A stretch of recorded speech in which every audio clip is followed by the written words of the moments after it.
The College Baseball Experience Pac-12 season preview episode on the Sports Gambling Podcast Network is brought to you by Hall of Fame Bets, the sports betting research platform for parlays, player props, and game lines. Download the Hall of Fame Bets app or visit hofbets.com. Use that promo code SGPN to get 50% off your first month and start making smarter bets today, people. We're also brought to you by Cut.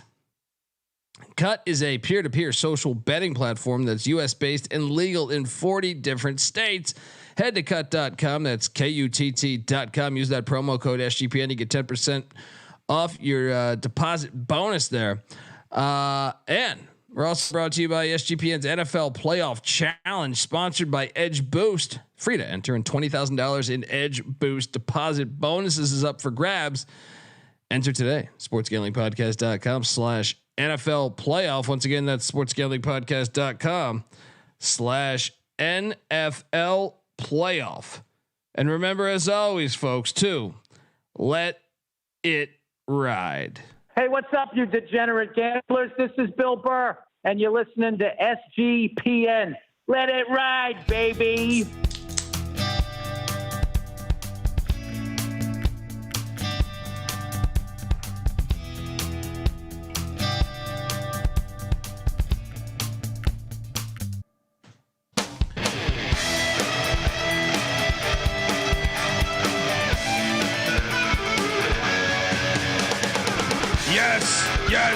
Yes. Woo! Welcome to the College Baseball Experience Pac-12 season preview. Oh yes, college baseball season is right around the corner, folks. And I mean, shit. What do I got here? I got to pour out some of this beverage that I have right now. Some whiskey on the ground. You can watch this YouTube.com/the college experience. But yeah, we do have to pour one out because a legendary conference that's only been around over 100 years is coming to an end. I don't have any other sad music. I know this is kind of exciting music. So I mean, sad music would be. I don't know. Let's try this.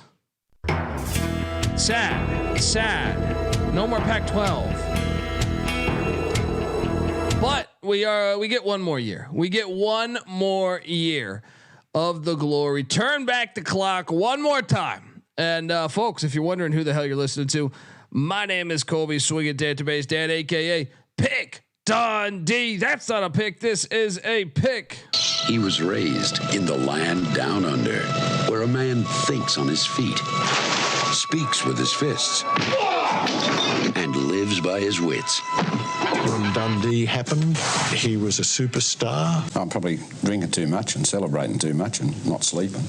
Would have killed a normal man, but no, that's gone. The medical advice I got from that was like being hit by lightning. Pretend it never happened and get on with your life. Yes. Pretend it never happened. That's what when I think of USC in the Big Ten, I go, let's pretend that never happened. All right.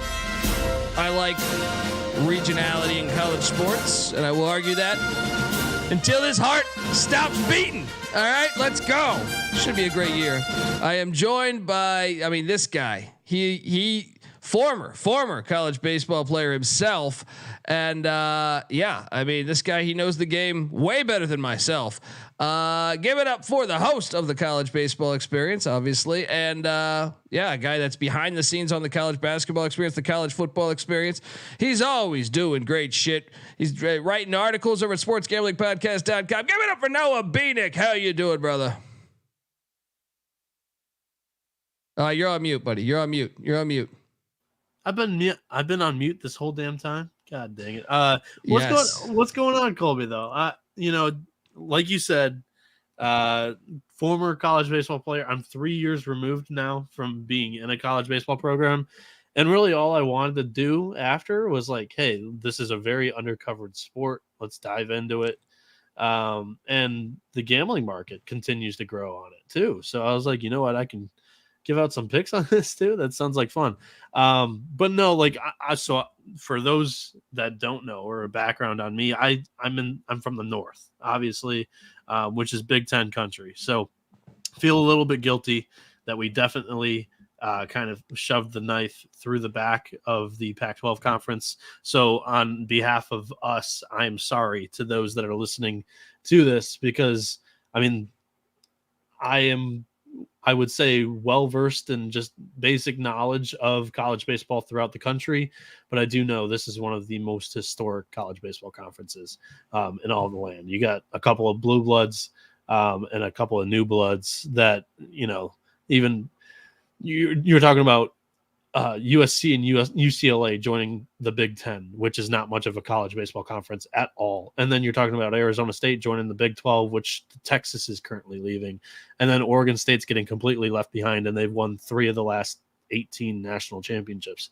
It's a wild day for wild times for college baseball. But I would argue all college sports, but yes, all I of agree. college sports. Yeah, but it's unfortunately the funeral of the Pac-12. But we're gonna go out with a bang here, and we're gonna cover it in the preseason the best we can right now.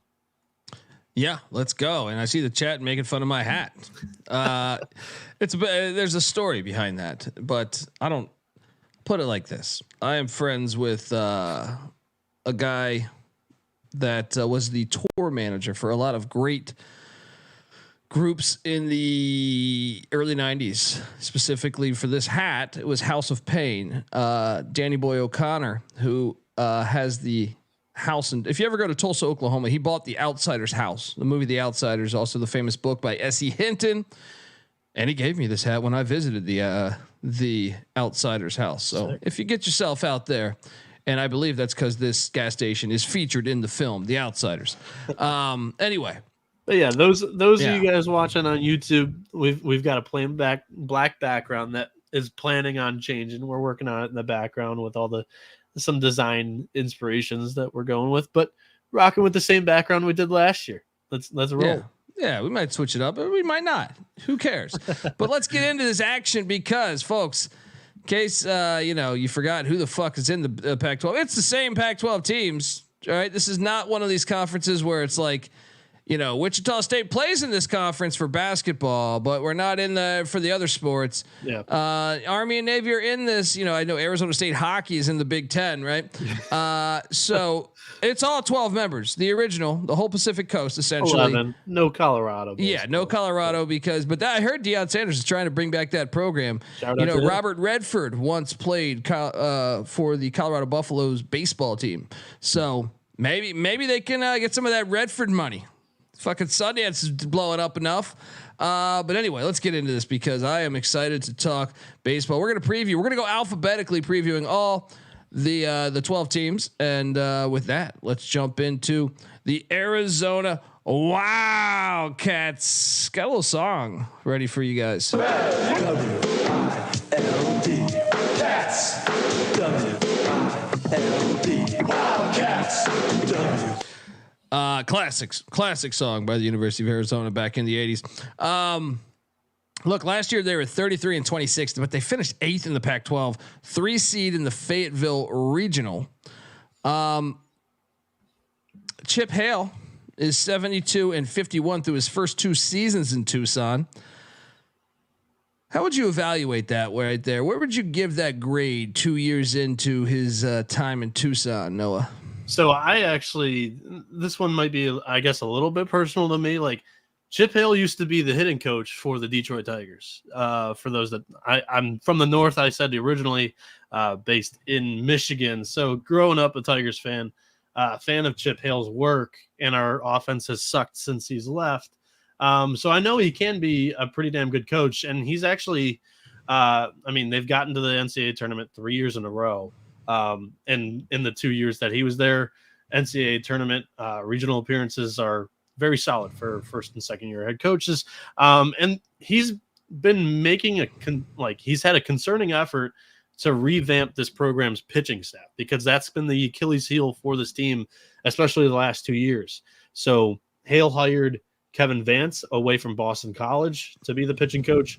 And then John DeRuin away from the Detroit Tigers, where he was our pitching coordinator, not exactly the pitching coach, but those two have worked together in the past as well in DeRuin and Vance, and they're going to try to get into the whole Wake Forest science and pitching, try to get their own pitching lab here in Tucson going, because that's just taken the college baseball world by storm in Wake Forest. And if you've got a small little hitter friendly park in Tucson, just like Wake Forest does, and if you can build up an elite pitching staff, you're going to be doing some damage in college baseball. So that's what Hale's working towards.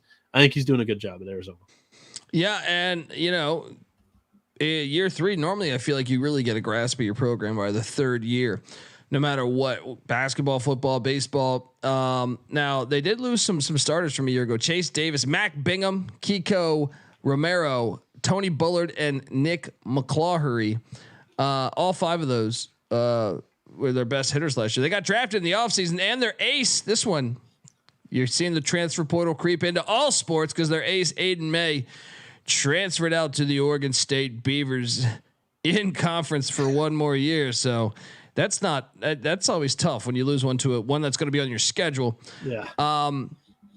Circle that date. Yeah, exactly. But the transfer portal, they went out and they were aggressive in the portal, bringing in Raul Garazar. I'm probably butchering your name, Raul. It might be Raul, but I know some people named Raul. We've had this conversation before. He comes in from Smith Mountain Community College in Arizona as a right-handed pitcher. Clark Candiati from Wichita State. What you call it? You took a shot at them earlier, and here they come. yeah, I didn't realize that. And then Blake McDonald, a catcher from St. Mary's. Kyler Henney from Kansas State, going out to the Midwest, attacking Kansas and Wichita and in Manhattan. Matthew Martinez coming in also from South Mountain Community College. You're seeing that Boston College catcher, Adonis Guzman. He's coming in. That's that Boston College connection. All right. Yeah. They were solid a couple years ago. Richie Morales coming in from College of Florida, not the Gators. College of Florida. He's a shortstop coming in. Brandon Rogers, a junior from Iowa Western Community College, an outfielder and former Oklahoma Sooner quarterback commit. What do you make? I mean, I guess it's hard to get tape on South Mountain Community College, but what do you make of what they did? Obviously, losing the ace to Oregon State, brutal. Yeah, lost a lot of hitters. I mean, can you really evaluate what they did in the portal? I think you can. I mean, just by the fact that they were aggressive, they lost a good chunk of offensive production last year, and the pitching staff needed some work. So they address it by getting Wichita State's ace and Clark Candiati. And then Braden Zastro was the Saturday starter for Arizona last year. He led the team in innings. He had a 6-5 record, a 5.28 ERA. And the rumors are that he is one of the early benefiters from the early success of the new pitching coaching staff and developments in their technology.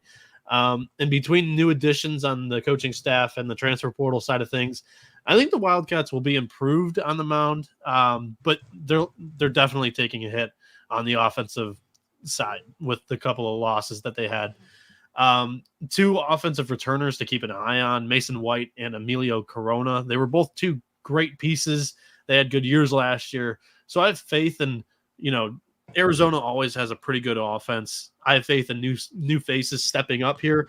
It really is just how far has the pitching staff come? The depth of pitching they need for a 3-game series in one weekend is going to be interesting because once again, that's been the Achilles heel of Arizona for the past couple of years. So I think the offense is going to come around. Again, it's a very hitters-friendly park. I could see Arizona not being as bad as many people think. It's going to be, we're going to get to our rankings at the end of the show, yep. But that's the Arizona Wildcats there in Tucson, Arizona. Love Tucson. Get out to Tucson.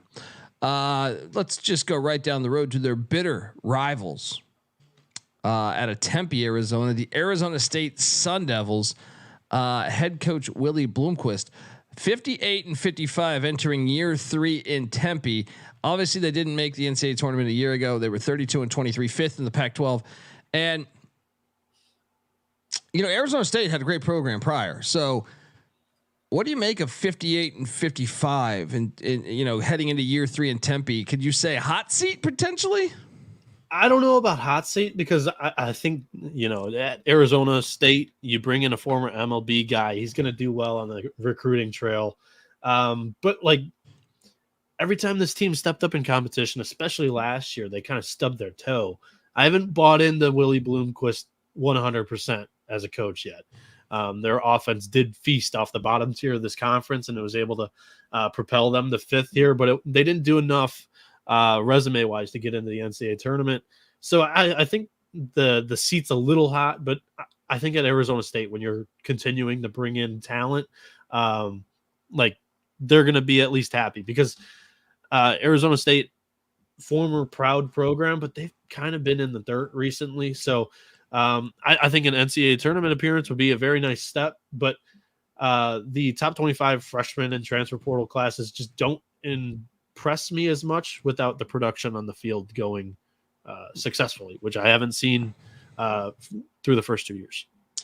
Yeah, I mean, Arizona State a few years ago, they were on fire. They were kicking ass. Oh, their fans were going wild. The fake tits were bouncing. Go to Tempe, Arizona, if you know what you either know or you don't know. You got to go. Look, Arizona State, they got to get it together. I mean, this is a school that I mean, I don't know. Would you qualify? I think blue blood, right? Wouldn't you say blue blood here? Yeah, for sure. Big year. It's a big year, I would say, in Tempe. Now they went out in the transfer portal and they were ranked. Their transfer portal gets ranked in the top 25 by D1 Baseball. They added Harris Williams III, who's a grad transfer from the San Francisco Dons, an outfielder. 5'9" outfielder. This is fucking Vince Coleman here. And then Kevin Carstetter, a senior from State College of Florida, once again, not the Gators. He's an infielder that they're excited about. Connor Markle, a senior from Grand Canyon, coming right over. Grand Canyon, the Antelopes, they were solid a year ago. Coming right down the road to Tempe. Also, Sean Fitzpatrick transfers in from the Arkansas Razorbacks. Two left-handed pitchers, him and the Grand Canyon transfer, Connor Markle. And then they go out and get Steven Odina, a senior grad transfer there from Florida International, right-handed pitcher that they are excited about. Matt Cornelius, also from Pima Community College in Arizona, a lefty that they like. Mario Demera, another San Francisco Don. They're attacking the Dons out of the West Coast Conference. Also, Josiah Cronwick from the Oregon Ducks, Iman Lance from Santa Clara, and Ben Jacobs from UCLA. So some familiar faces within the Pac-12 coming in. I mean, if it's ranked in the top 25, once again, I will say you grabbing some guys from some known commodities. We watched Grand Canyon last year. We thought they were a fun and exciting team with a great crowd. And he was a solid guy for them. He was one of their top 2 pitchers. That's a big loss for Grand Canyon, but for Arizona State's side of things, that's a good addition. Yeah, Arkansas obviously keeps a good program. Same with the Oregon Ducks. I feel like ever since they brought their program back, and then obviously UCLA. Now some of the other ones, San Francisco Dons. I am not that familiar with the Dons program, and obviously the College of Florida, which is a JUCO. Yeah, I mean San Francisco Dons, you could probably get some tape on. Some of the other ones, not so much. But what do you make of this? What they did in the portal and this roster heading into 24? Yeah, so I mean, once again, impressive on the recruiting trail performance from Willie Bloomquist. And a big offensive returnee for the Sun Devils is Ryan Campos. He is small in nature in stature as well, but he packs a punch. He had a 1097 OPS last year behind a 388 batting average. The offense returns a lot. They had 4 dudes that hit 298 or better. My question though, it's on the pitching end. Either your ace of the staff is either going to be that Connor Markle, who transfers in from Grand Canyon, or a true freshman. And that just honestly, in my opinion, shouldn't be the case at Arizona State. So I definitely have my questions around this pitching staff. This one's going to be a bottom half team for me from the Sun Devils here in the Pac-12 this year. I mean, it's going to put them on the hot seat then. Maybe they pull the plug, maybe year 4. I don't know. It's going to put them in the hot seat that year going into the Big 12. If it pans out the way you think. Let's talk about the Cal Golden Bears. What is it about Cal? They just stopped caring about athletics, huh? They used to be a force in a lot of sports back in the day. Mike New is 153 and 134, entering year 6 at Cal with only one tournament, appearance. They were 24 and 28 a season ago, finished 9th in the Pac-12. Obviously, that's not good enough for the NCAA tournament. I mean, what's going on with Cal? I know they're joining the ACC, but not in baseball. They don't care about fucking sports anymore there. Yeah, it's tough with the Golden Bears. And it honestly, like when haven't been performing as well of late, the demand for preseason player analysis is quite low. It was hard for me to find much of anything for the upcoming 2024 team. Last year Cal, they had a very poor offense and an average pitching staff last year. The Golden Bears, they were last in team batting average, on base percentage, and scoring. Pitching wise, they were 7th in the Pac-12 with a 5.70 ERA, but they were last in the strikeout department. They just couldn't miss any bats. So the one name to know here coming into the 2024 season is their catcher, Caleb Lomavita. Lomavita received all conference honors last year. He hit for a 316 average with a 979 OPS, 43 RBIs, 9 stolen bases. Obviously, they're going to look for guys to step up on both sides of the ball. But I think another rough year is coming here for the Golden Bears. Start putting athletics first, you crazy bastards. Yeah, I mean, it's a shame. It's a shame. They should be a lot better. You're in a great area of the country. Talent. You're in California where it's, you should be good because talent's everywhere. It's a damn shame. We're going to get to the next team. But before we do that, I want to tell you folks out there that the college baseball experience is brought to you by DraftKings Sportsbook. Yes, an official sports betting partner of the National Football League and obviously the NFL playoffs. Look, and they're bringing you an offer that will help make the playoffs truly electrifying. New customers can bet $5 on any game and get $200 instantly in bonus bets. What are you doing, folks? Download the DraftKings Sportsbook app now. Use that promo code SGP. New customers can bet $5 and get $200 instantly in bonus bets. Only on DraftKings Sportsbook with the promo code SGP. The crowd is yours, people. Gambling problem? Call 1-800-GAMBLER or visit www.1800gambler.net. In New York, call 8778-HOPE-NY or text HOPE-NY. In Connecticut, help is available for problem gambling. Call 888-797-7777 or visit ccpg.org. Please play responsibly on behalf of Boot Hill Casino and Resort in Kansas. 21 plus age varies by jurisdiction. Void in Ontario. Bonus bets expire 186 hours after issuance. See dkng.com/football for eligibility and deposit restrictions, terms, and responsible gaming resources. We're also brought to you by Game Time. Buying tickets to your favorite event shouldn't be that stressful. Maybe you are, trying to go check out the Vols, their ruckus crowd there in the SEC for some college baseball action. Well, you better make sure you, plan ahead or use the Game Time app and maybe it's college basketball, maybe it's the NFL playoffs, who knows? But Game Time is the fast and easy way to buy tickets for all sports, music, comedy, and theater that is near you with killer deals on last minute tickets and their best price guarantee. You can stop stressing over the tickets and start getting hyped for the fun you may have at that very event. So what are you doing, folks? Snag the tickets without the stress with Game Time. Perfect for the college baseball season, which goes into full swing in February, right around the corner. Download the Game Time app now. Create an account, redeeming code CFBX for $20 off your first purchase. Once again, terms apply. Create that account, redeeming code CFBX for $20 off. Download the Game Time app today. Last minute tickets, lowest price guaranteed. All right, we are back on the college baseball experience. As next we jump to the Oregon Ducks, who, some of those games last year, specifically the Super Regional against Oral Roberts. This was a fun one. Very high scoring. This was insane. This was absolutely insane. So last year, the Ducks were 41 and 22, 6 in the Pac-12, lost to Oral Roberts in the Super Regional. And head coach Mark How do I always Wasikowski? Yeah, Wasikowski. I always forget. 124 and 70 in 3 full seasons now at Oregon, and Wasikowski has placed signs saying unfinished business all around the Ducks locker room this offseason. So he's saying, "Hey, we're taking care of business here, you pieces of shit in the Pac-12. We're winning it in the final year before we head to the Big Ten and dominate." I mean, Oregon was 2 outs away from making their second ever College World Series appearance and the first since 1954. People, to get back where the Ducks finished last year, you know, they got to replace a lot of offensive production from a team that hit, you know, the 5th most doubles in and what 101 home runs in the damn.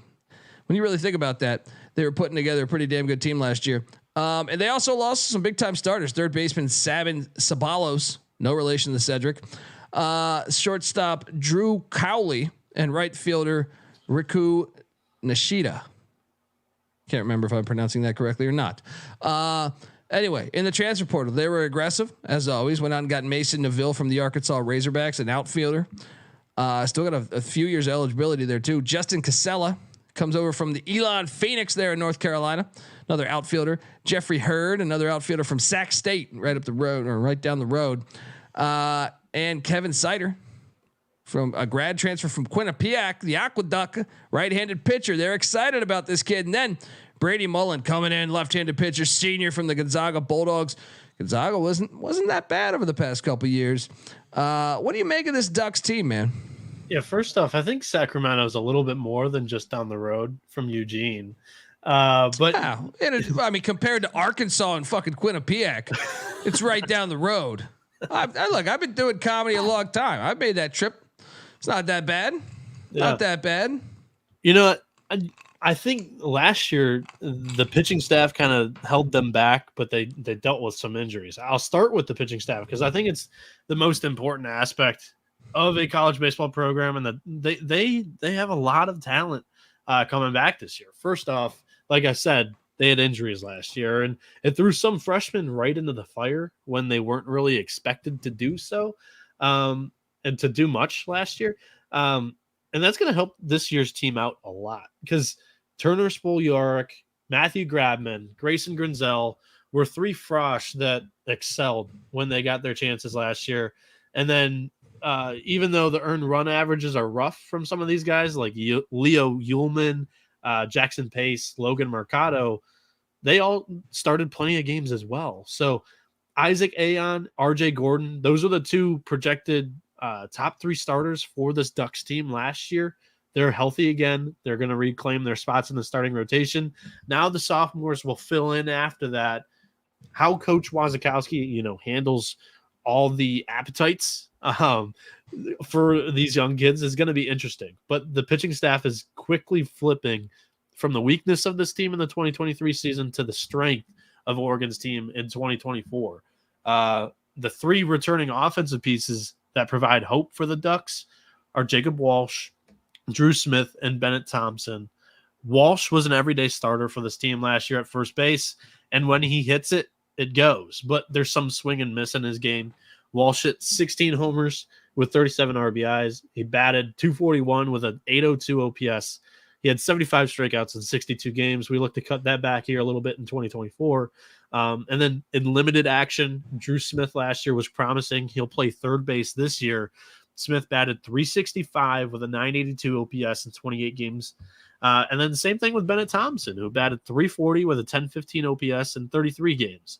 Lastly, Dominic Hellman, he was a top prospect in 2023, 1 year under his belt. He'll probably spend most of 24 as a designated hitter for this team, but the dude is 6'6", 230, and I quote D1 baseball here, Hellman has elite raw power. So that's a guy to keep your eye on here for the Ducks in 2024 because Hellman's mayonnaise, baby. Let's go.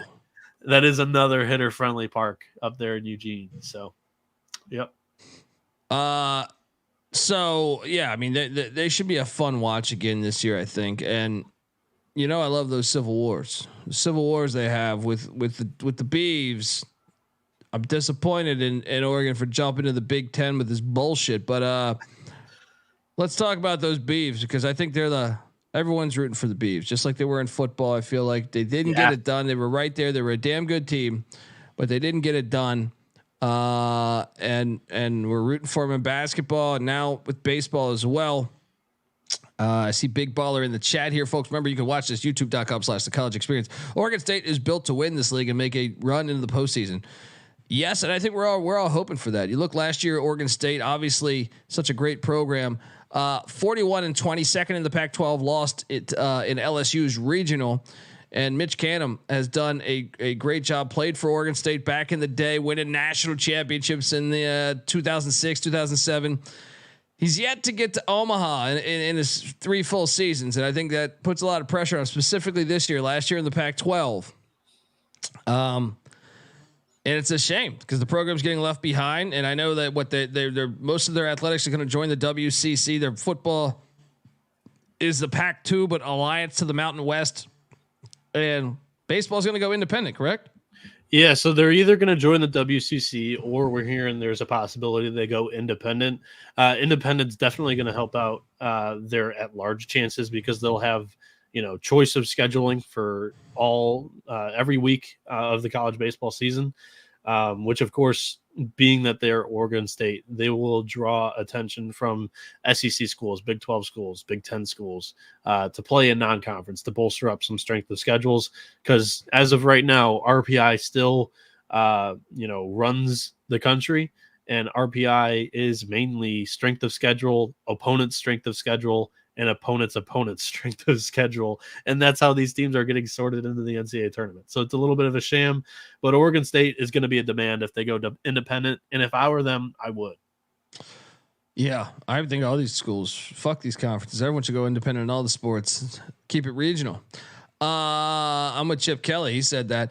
Honestly, I forgot, but they'll also be scheduling series on the weekend against these Pac-12 teams that are also going away. So I forgot the Pac-12, whatever. There'll be the Big 10, there'll be the Big 12. There'll also be some ACC in there, but yeah, they'll do just fine in their scheduling department for sure.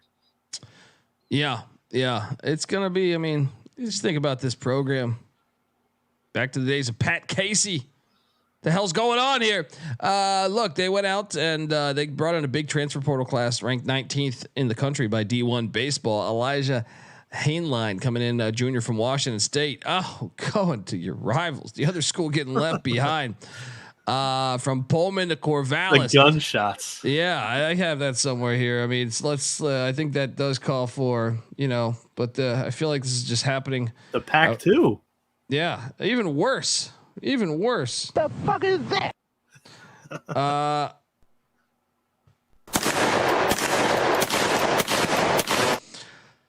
Just brutal. They also had an Aiden May, starting pitcher from Arizona. We touched on him in the beginning. Kyle Scott from Cal Poly. The Mustangs there in San Luis Obispo, grad transfer. Bridger Holmes from Feather River. Why do I feel like I'm familiar with that name? Chase Reynolds comes in from Lynn Benton. 2 right-handed pitchers they're excited about. Kellen Oaks from Lynn Benton as well. That Lynn Benton connection. And then Teffin Montgomery from Iowa Western. All right-hand pitchers.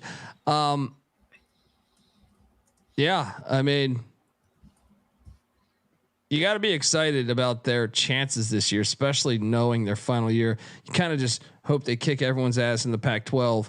But what are the realistic chances you think for Canham to get to Omaha and get it going? I think the chances are high. The Beavers lineup is loaded. It starts with one of my favorite players in the nation, Travis Bazzana. He hails from Australia, so it's already a great story. But he's either going to play second or short for Oregon State this year. He's a projected top 5 pick in the upcoming MLB draft. The lefty last year hit 374 with an 1122 OPS, 36 stolen bases, 78 runs scored, 55 RBI during his sophomore season. And he also raked in the Cape Cod League, which is home to all the best college talent in the summer. So he went straight in from the end of the season at LSU right into the Cape Cod, continued to rake. Bazzana's middle infield partner will be the Wazoo transfer that you mentioned, Elijah Hainline. He hit 337 with a 1045 OPS last year in the Pac-12, and he was a pretty unprotected bat in the Cougars lineup. That's not going to be the case this year at Oregon State because of other offensive pieces in this lineup like Mason Guerra, Gavin Turley, Micah McDowell, Brady Casper, and incoming SoCal stud freshman Trent Caraway, who he has plenty of tools. He should have been an MLB first-round draft pick. The money kind of brought him down past the top 31 picks, and he said, I'm choosing to go to school at Oregon State. So he's going to operate the hot corner this season, but he's got middle infield talent as well. The lineup, it's a top 5 lineup in the country.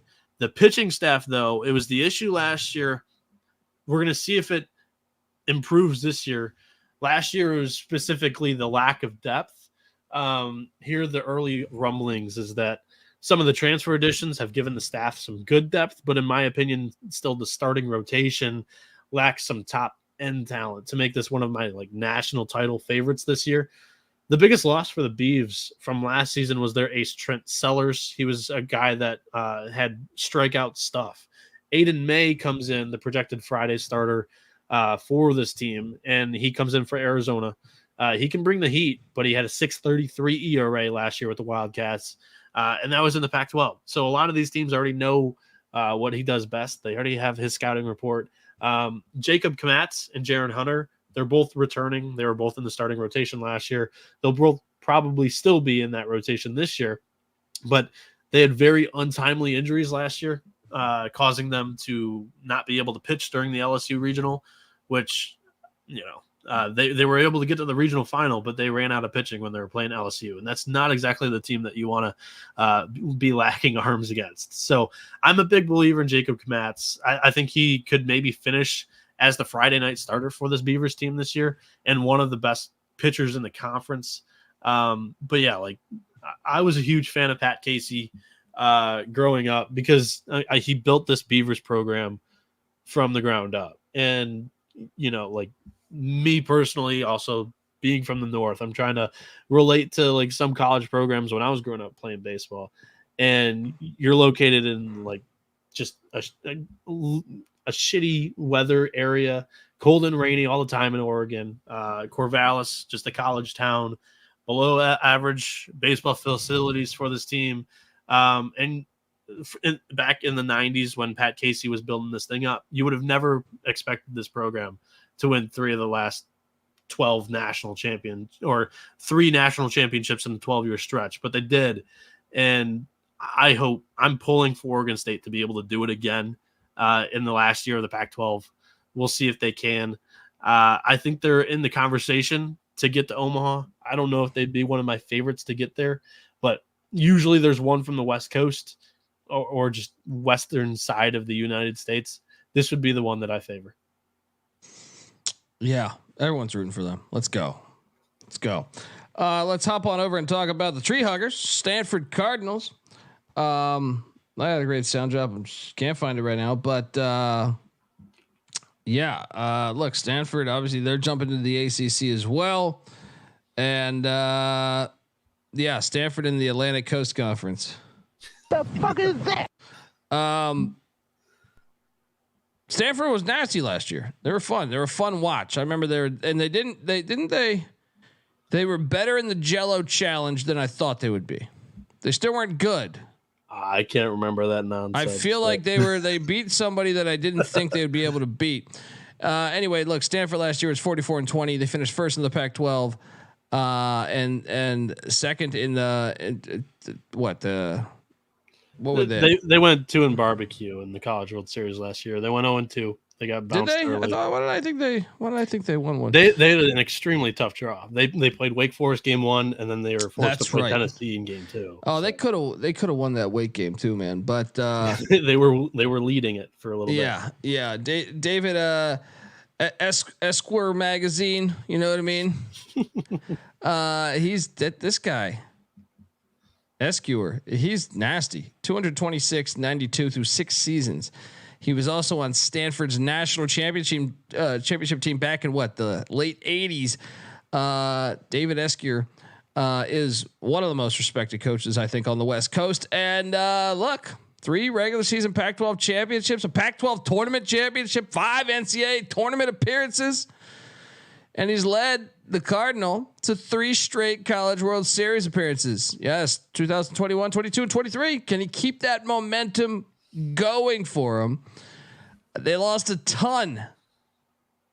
Their ace, Quinn Matthews, gone. Second baseman, Tommy Troy, gone. Third baseman, Drew Bowser, no relation to Scott, gone. First baseman, Carter Graham. Catcher, Alberto Rios, gone. Starting pitcher, Joey Dixon, gone. Outfielder, Eddie Park, gone. Relief pitcher, Drew Dowd, gone. Relief pitcher, Brant Prancer. I'm sorry. It's Christmas, still Christmassy. Gone. All right. And the biggest loss of them all was two-way talent, Braden Montgomery, who transferred to Texas A&M of all places. Their big oil money, just buying fucking players left and right. Stanford has this problem in a lot of sports too, where they transfer portal.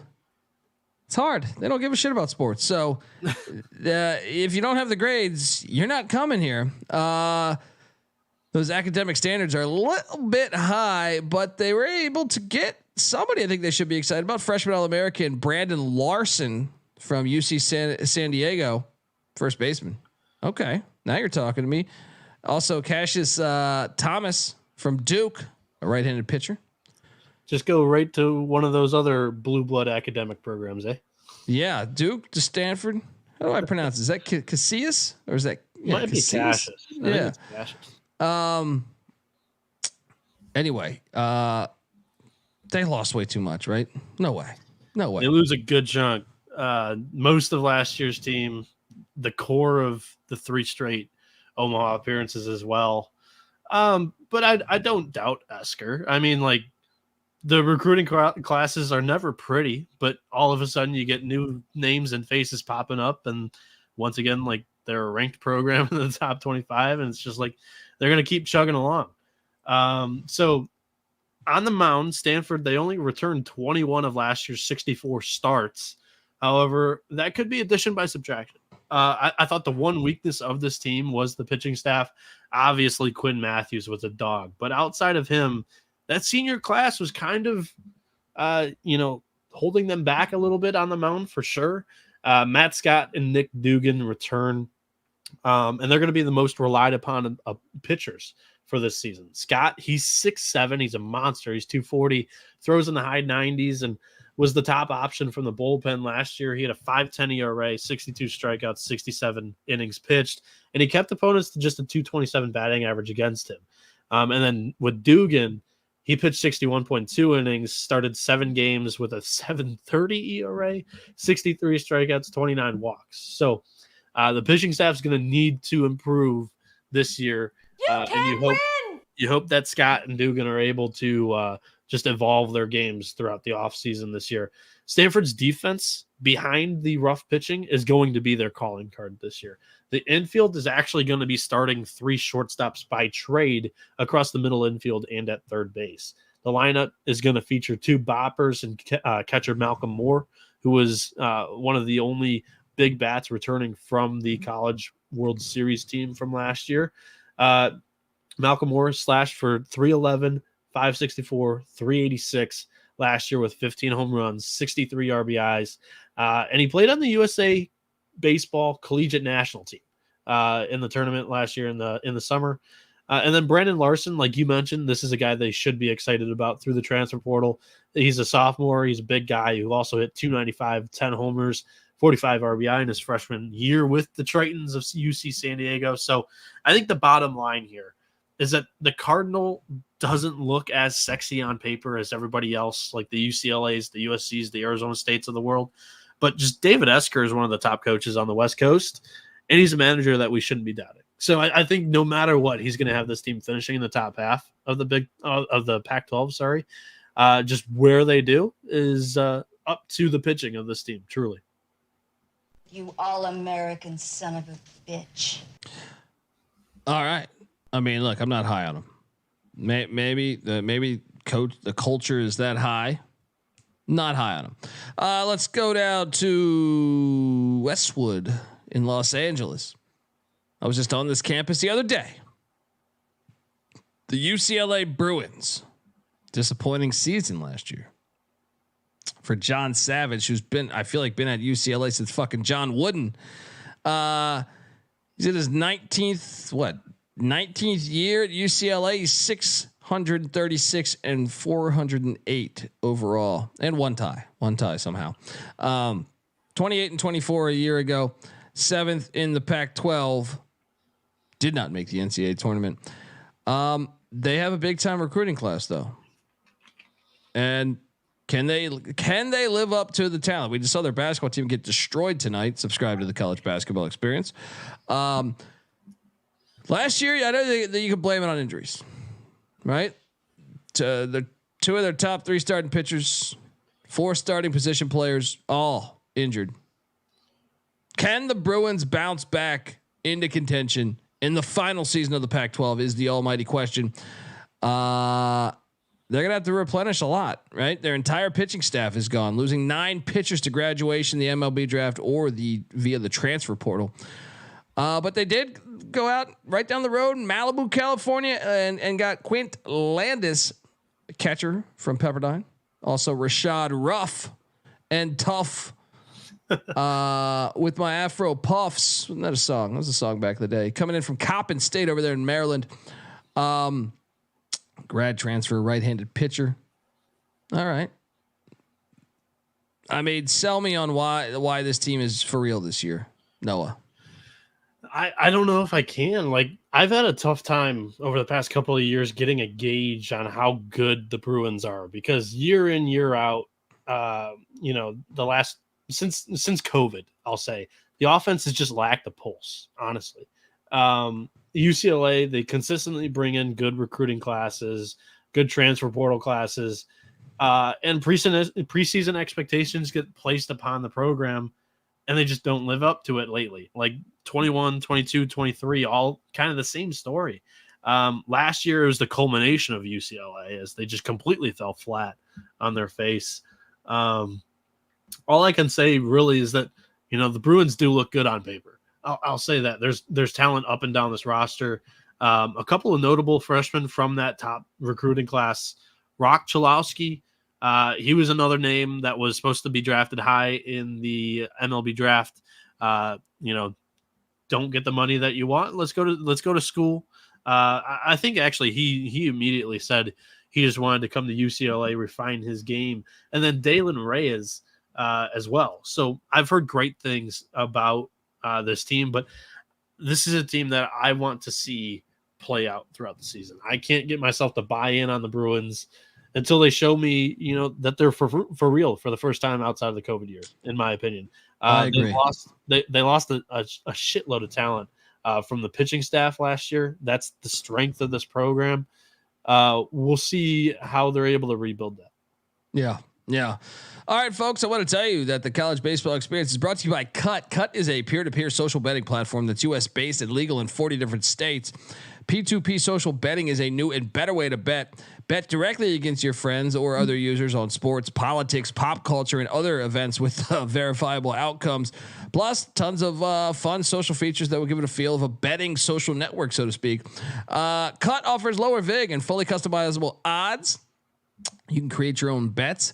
Cut handles the payment side of things as well, so you don't have to track down old Stevie, sit outside of his house in a fucking van waiting for him to come out. So you got your baseball bat, so you can get your fucking $300 he owes you. Don't worry about that. Cut handles all that. You're not gonna have to be that guy. Social features equal group chats, betting leaderboards, head-to-head history, user profiles, fan groups, and much, much more. And rewards. Get cash back every single time you bet against your friends or other users. So what are you doing, folks? Head over to cut.com. That's KUTT.com. Use that promo code SGPN for a 10% deposit bonus. Let's go. We're also brought to you by Underdog Fantasy. Look, Underdog Fantasy has a way to play alongside your favorite fantasy players all season long, whether it's NFL, NBA, NHL, college basketball, or college football. Simply pick higher or lower on your favorite players' fantasy stats and cash in, people. So what are you doing? Watch along, make picks, and make some extra cash on Underdog's mobile app or website, underdogfantasy.com. When you sign up with the promo code SGPN, Underdog will double your first deposit up to $100. That's Underdog Fantasy promo code SGPN. We're also brought to you by Hall of Fame Bets. Win bigger by betting smarter this NFL postseason with Hall of Fame Bets, the sports betting analytics platform for parlays, player props, and game lines. Research every NFL, NBA, and soccer bet with historical stats and data. Stop betting in the dark and join over 30,000 users researching with Hall of Fame Bets to craft more intelligent, data-driven parlays. Download the Hall of Fame Bets app or visit HOFBets.com. Use that promo code SGPN to get 50% off your first month today. Start researching. Start winning with Hall of Fame Bets. Oh, yeah. We are back talking college baseball. Pac-12, the season's right around the corner. Get excited, folks. And now Brian Sanders in the chat, by the way, he says the UCLA baseball team averages more points per game than the basketball team. Certainly right now. Shit, they just terrible night for UCLA Bruin fans. John Wooden, the hell's happening to this program? He's wondering. Nick Cronin's already out the door. To where though? I don't know. Louisville. Oh, it could be. Come home to old Louisville. He's born and raised, I think, right across the state line there.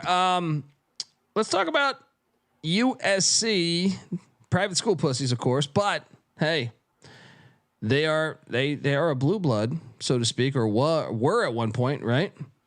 Yeah, they're trying to get back to that status. I would say they're definitely a blue blood, but as of late, they haven't been playing like it. Yeah, they've kind of been all hype, no performance, much like in football this year and basketball currently. They're 34. They were last year. They were 34-23-1, fourth in the Pac-12. Did not make the NCAA tournament. I like to say so they hired, Grand Canyon's guy. I like to call him Andy Stankiewicz. I mean, what do you think of this hire? I thought it was a great hire because Grand Canyon's been a power mid-major out west for quite some time. Being that in year one, Grand Canyon didn't have as strong of a year as we all expected means that much more that Stankiewicz was a great coach at GCU. So year one at USC to finish in fourth in the Pac-12. Honestly, I thought they were robbed of the NCAA tournament appearance last year. You have Arizona, who's finishing 8th or 9th in the conference, and they get in because they just had a good last week performance when everybody was watching. But they return a lot of last year's team. I think they still got that bitter taste in their mouth. I think USC is going to be a fun team to watch this year.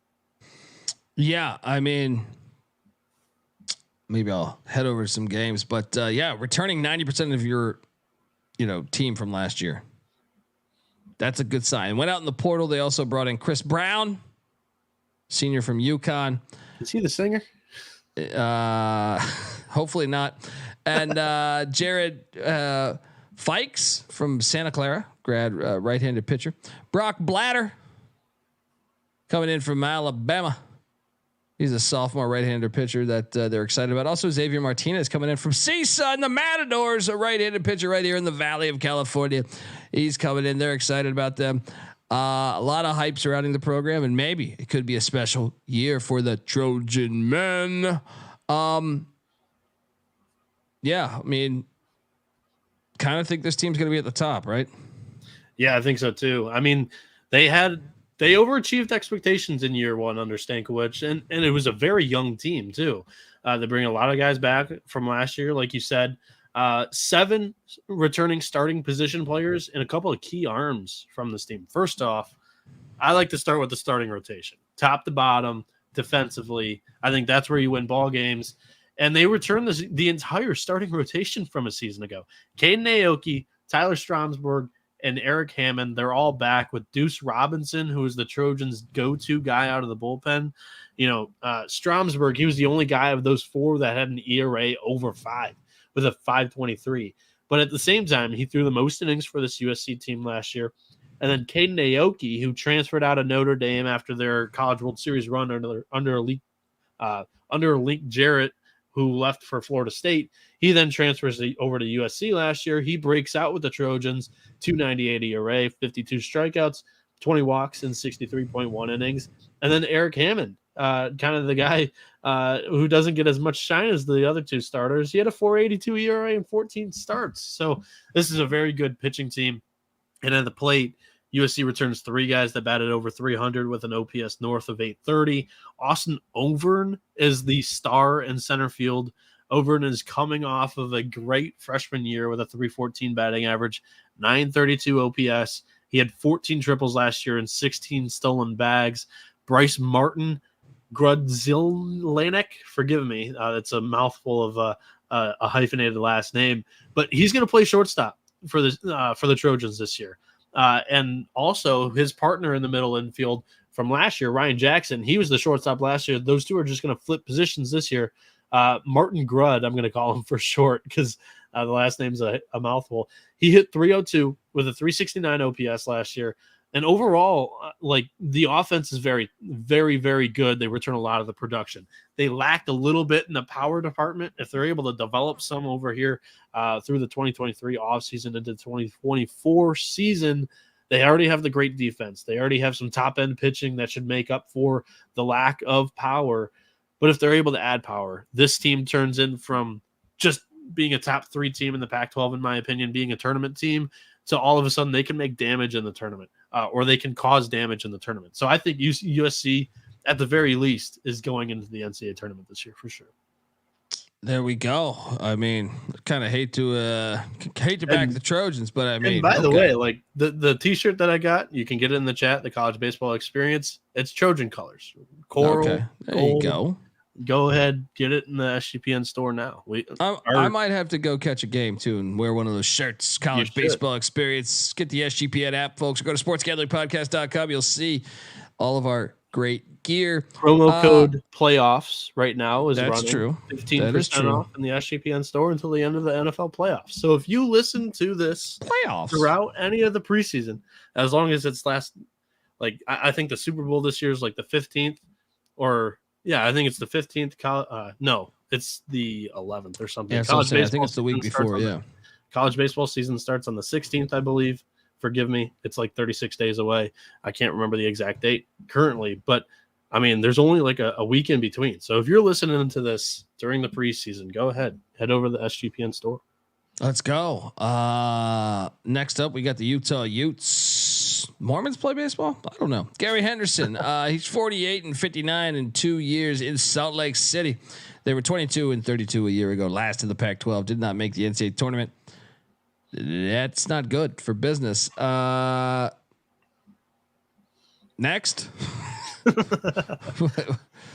I mean, your thoughts.